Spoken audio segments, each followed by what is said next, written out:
Andy, welcome in my world, because in the beginning I was in your world with what you do, and now I want to describe to the people in my program what means PECS. PECS is the Picture Exchange Communication System, and it's a system that we developed over 20 years ago in the United States to help children who are having trouble learning to speak and communicate in any way. And it starts with teaching the children to give us a single picture in a situation in which we have something they like. So I might hold out a toy and there might be a single picture of that toy in front of the child, and while he's reaching for it, someone else would help him actually pick up a picture and give that to me. And what we found was that started an interaction. Instead of the child just reaching for things or looking at pictures, he would do something to us. And that was the beginning of communication for those children. So for how long children need to use PECS close to the teacher to open their normal behavior, to communicate with parents and with teachers? Well, what we found by working initially with very young children was that when the children typically had maybe 80 to 100 pictures, most of the very young children started to speak and continued learning more about speech. And most of the children did not continue with pictures. There were a few children who always had trouble with speech development. So some of those children went from using pictures in a communication book to maybe an electronic system that could have a much bigger vocabulary. Parents love so much their children, but they don't know how to transmit correct for them this love. How we can do the best for our children in communication? Well, in communication, it's important to think about why is the child going to communicate with us. And in general, there are two reasons. In some situations, children communicate to let us know they want something. They want a toy, they want a cookie, they want a hug. Very often we see they want too much, they start to scream, and yes, and parents, you know, they don't know what to do. Well, often we see them screaming because they're not very effective in getting the message across. So for me, I think that many children think that we are not very smart. The child thinks it's obvious, I want the toy behind you, but he doesn't have words to say that. So he gets very frustrated, and then the parents get very frustrated. So PECS is for the children or for the parents? It's for both. For it's both. To make the communication much more direct. That is, the parents always understand the picture. That's easy for the parents. And then the children go from using a single picture to making little sentences, I want cookie, to I want a big cookie. And so we're always trying to help them be more expressive. Tell me more about what you want. And then eventually we try to teach them about the other part of language, which is just having a conversation.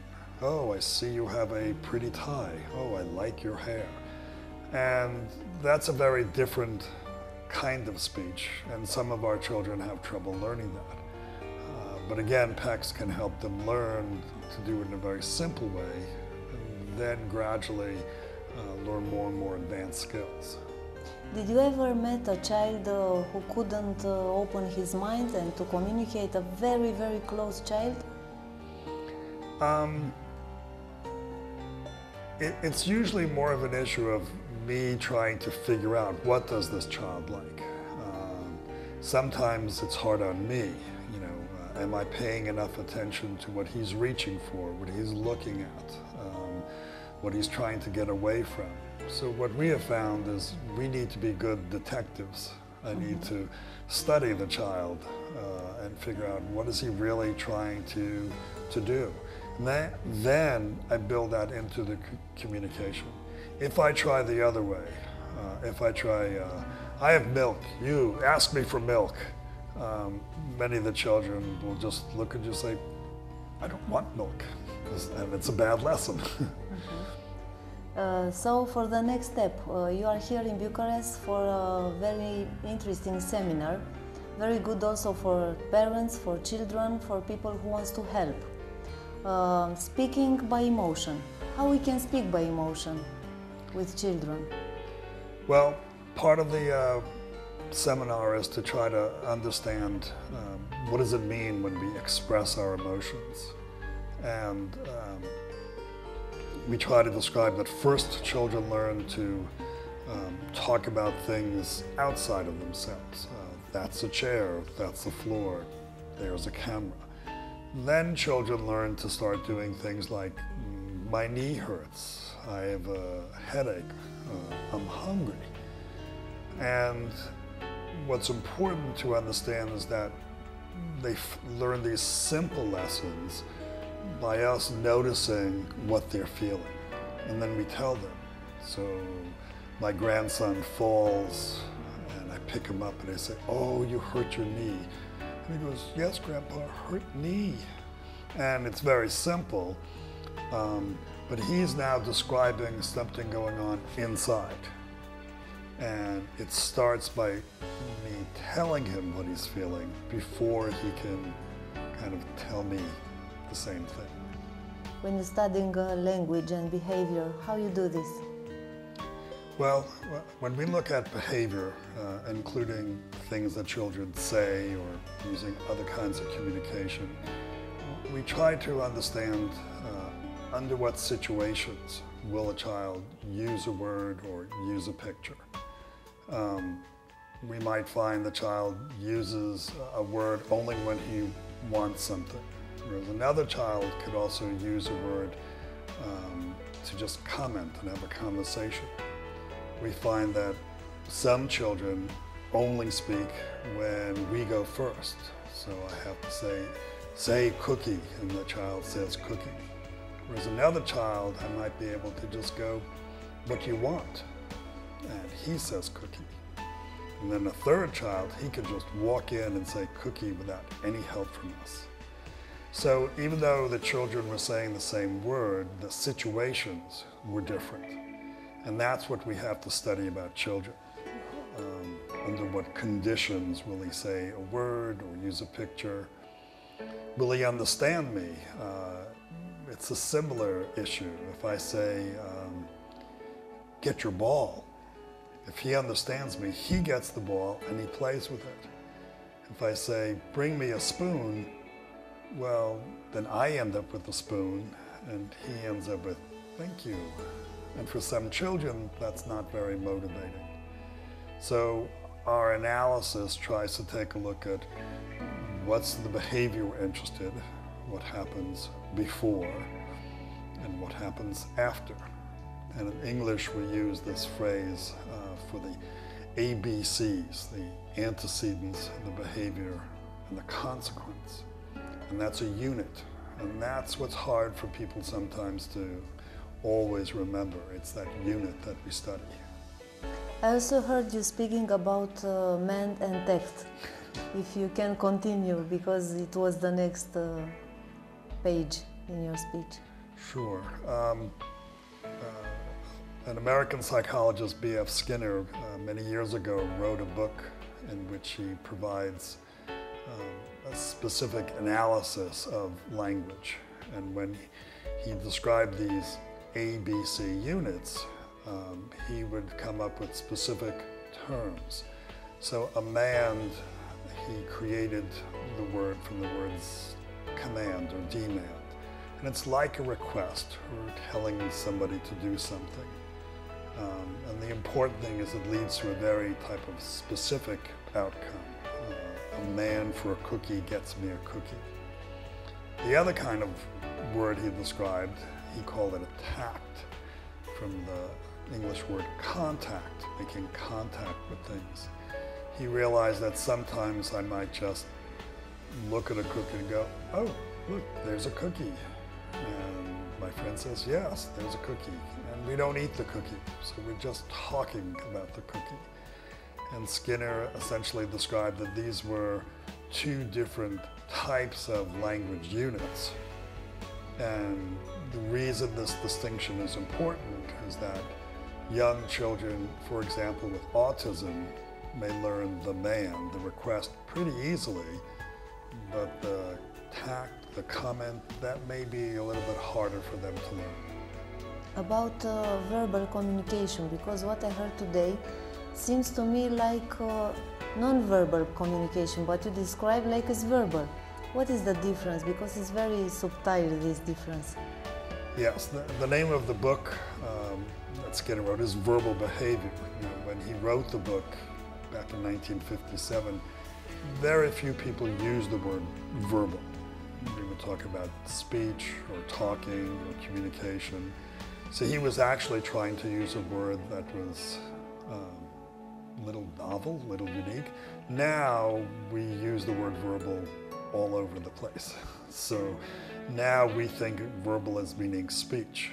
But Skinner's use of the word was more like it's not synonym language. with oral. It's No. different. No, verbal really is more like language. You know, we can speak English, write in English, sing in English. It's all the same language. But someone else can speak and sing in Romanian and write in Romanian. That's a different language. But both are verbal behavior, whether I'm speaking or I'm writing or I use sign language or I use pictures. Our way of using the word verbal would describe all those different types of communication. So, by emotion, how we can translate emotion in a communication, because it's not verbal, it's not non-verbal, it's emotion. Well, the key is that it's very important to get children to talk about what's going on inside. And, as I said, it may start with something as simple as, you know, my knee hurts, I have a headache. Later it becomes a little more sophisticated. I really love this cake. Later it gets even more dramatic. I love you. And the issue is, how do we get children to keep learning these lessons as their life experiences change? For example, teenagers clearly will use the word anxiety in many situations. But we would not teach a 6-year-old to say, I'm anxious. Maybe I'm scared, maybe I'm sad, but the language for a 6-year-old is not going to be the same type of emotional language that a teenager has. So what we're trying to do in this workshop is get teachers to think about how to create lessons in which children have the opportunity to have the feeling and then describe the feeling. So if I give my grandson a piece of cookie and he eats it very quickly, I can tell him, you like this. It's very obvious from what he's doing. If I give him something else and he spits it out, I can say, you don't like that. I know exactly what's happening, not because I'm feeling his feelings, but I can see his behavior, I can see the situation. But because I'm telling him what he's feeling, he can then tell it to me. And later he can expand it to new situations. Grandpa, my elbow hurts, or my chin hurts, I fell, or I like chocolate cake too. And so teachers have to be able to create these opportunities.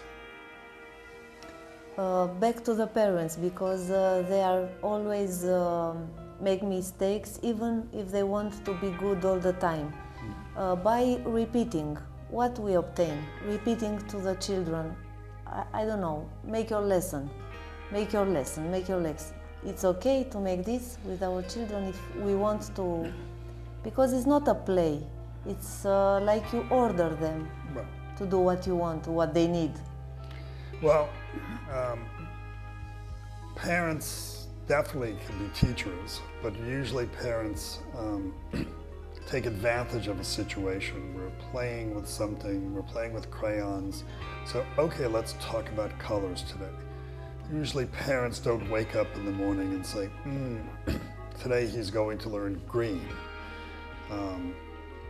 But parents can structure a lesson and an opportunity to encourage, let's talk about colors. And maybe when they switch to putting away the laundry, oh, let's put the red socks here, and let's put the blue socks there. So now color can become part of a different activity. The problem when parents or teachers repeat something too many times is the children stop listening. Why listen to my teacher say, come here the first time when she'll say it 10 more? So it's very hard to get people to listen to themselves. My advice is say it once, maybe twice, and then do something different. Because by repeating, you're not actually helping the situation. You can give us some tips for to improve the communication between parents and children? Well, I think all children need to have opportunities to express what they're feeling. And I think it's important that parents talk about feelings as they're happening. So when I see my child be upset or see my child really enjoying something, it's important for parents to say, to describe to the child what's going on. Trying to do it sometime later. How did you feel an hour ago when you were upset? That's difficult for all children. It's much better to do it as immediately as possible. I think it's important for parents to accept the description of those feelings and understand that when I describe my feeling, I'm not necessarily asking you to fix things. It's like sharing information. So if I tell my parent I'm sad, I don't think a parent has to immediately fix it. Oh, I'm going to make you happy. It's, well, why you're sad? What's going on? What can you do when you're sad? Many of us want our children never to be sad, never to be upset, but it's a natural part of life and it's an important part of learning to communicate. You are traveling a lot. You observe that everywhere all the children have the same needs or they are different because we depend on social, geographic, context, everything. Well, for me, the children are very much the same.